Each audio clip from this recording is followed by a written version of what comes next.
আসসালামু আলাইকুম সুপ্রিয় দর্শক, কেমন আছেন সবাই? আশা করি সবাই অনেক ভালো আছেন। আমিও ভালো আছি আলহামদুলিল্লাহ। তো দেখুন, আজকে আমি ফ্রেঞ্চ ফ্রাই বানানোর রেসিপিটা আপনাদের সাথে শেয়ার করব।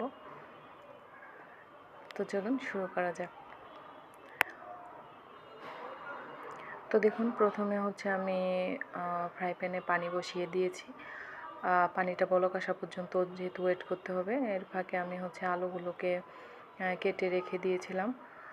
তো আবার ধুয়ে নিচ্ছি আমি। দেখুন, এই স্লাইস করে আমি কেটে নিয়েছি আলুগুলো। যদিও আমার কাছে মেশিনটা নাই, অনেকে এখন ফ্রেঞ্চ ফ্রাই বানায় মেশিন দিয়ে আলুটা কেটে নেয়, এতে শেপগুলো একদম সুন্দর আসে।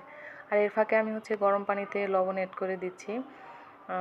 যেহেতু অনেকে আলু দিয়েও লবণটা দেয়, কিন্তু গরম পানিতেই লবণটা দিয়ে দিলাম। দিয়ে বলক আসা পর্যন্ত অপেক্ষা করব। পানিটা বলক চলে এসছে, দেখুন পানিটা বলক চলে এসছে। এখন আমি একটু কেটে রাখা আলুগুলো দিয়ে নিচ্ছি। এটা বেশি সিদ্ধ করতে হয় না, এটা আরেক মানে বলক আরেকটু 2 মিনিটের মতো বা 3 মিনিটের মতো এটাকে আমি গরম পানিতে রেখে উঠিয়ে নিব। তো দেখুন, এটা তো গরম পানি, যেহেতু বলক চলে আসছে, পানিতে দিয়ে নিয়েছি, এটা আরেকটু বলক চলে আসবে। 2-3 মিনিটের মতো আমি এটাকে সিদ্ধ করে নিব। দেখুন, এই যে এখন হয়ে গেছে আমার এটা। তো এটাকে সিদ্ধ করে নিয়ে আমি জালিতে আবার এটাকে ঢেলে নিব। ঢেলে নিয়ে পানি ঝরিয়ে নিয়ে এটাকে আমি পানি ছাড়া করে নিব। দেখুন, আমি এটাকে ঢেলে নিচ্ছি। ঢেলে নিয়ে রেখে দিয়েছি। রেখে দিয়ে আমি এর উপরে হালকা করে ময়দা এর উপরে ছিটিয়ে নিচ্ছি। দেখুন, আসলে এটাকে ফ্রিজে রেখে এটাকে মাখিয়ে অনেকে ফ্রিজে একটু হালকা ভেজে সংরক্ষণ করার জন্য রেখে দিতে পারেন।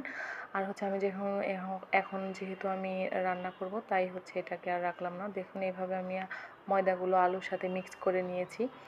আসলে অনেক কর্নফ্লাওয়ার বা দিয়ে এটাকেও মাখিয়ে নেয়, তো আমি শুধু ময়দা দিয়েছি। এখন আমি তেল ফ্রাই প্যানে দিয়ে নিয়েছি। তেলটা একটু হিট হওয়া পর্যন্ত অপেক্ষা করব। তারপরে আমি ফ্রেঞ্চ ফ্রাইগুলো একে একে এর ভিতরে দিয়ে সুন্দর করে ভেজে নিব। খুবই ইজিভাবে আমি এটা প্রায় সময়ই করে থাকি।